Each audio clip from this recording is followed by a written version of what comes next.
Comme chaque année, les députés de la Commission des affaires sociales, une commission que j'ai l'honneur de présider, examinent le budget de la sécurité sociale. Si le budget de l'an dernier était pour répondre effectivement à la crise sanitaire, le budget de cette année se veut ambitieux, généreux, en vue de répondre aux attentes des Françaises et des Français.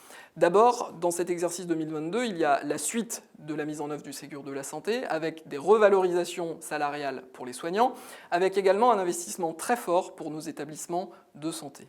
Il y a également, toujours pour améliorer l'accès aux soins, la traduction des engagements du président de la République et de la majorité parlementaire pour améliorer l'accès aux innovations thérapeutiques, aux médicaments innovants. Cela a été poussé après la crise sanitaire avec un engagement pour la recherche et pour la relocalisation en France pour produire des médicaments.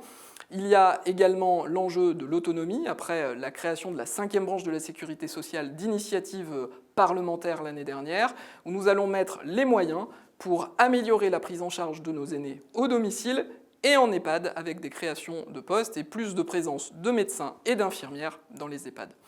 Enfin, d'autres mesures visant à améliorer l'accès aux soins, je pense par exemple à la télésurveillance, notamment pour les patients qui ont des problèmes cardiaques, des problèmes respiratoires, des problèmes rénaux chroniques. Nous allons créer un vrai service public pour les pensions alimentaires, pour éviter les impayés et de mettre en difficulté les familles monoparentales.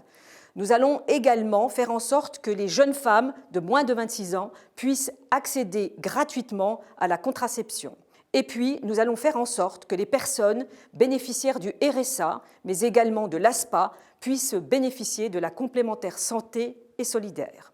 Aussi, je vous donne rendez-vous, bien sûr, pendant les débats, dans l'hémicycle et dans la commission.